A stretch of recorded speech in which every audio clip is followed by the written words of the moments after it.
চাণক্য নীতি বইটি থেকে একটি শ্লোক পড়ছি।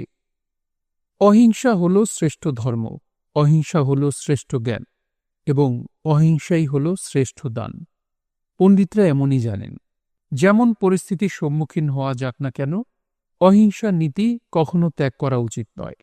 অহিংসার জয় একদিন না একদিন হবেই।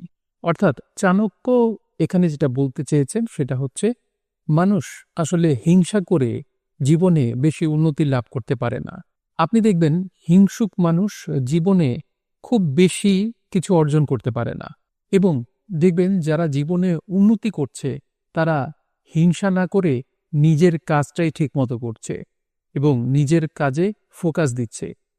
আমাদের জীবনে আমরা উন্নতি করতে চাইলে অন্যে কি করছে, অন্যে কত বড় হচ্ছে, এই চিন্তা না করে নিজে কি করতে পারি, আমার নিজের উপর ফোকাসটা যদি আমরা ধরে রাখতে পারি, তাহলে আমরা অনেক দূর এগিয়ে যেতে পারব।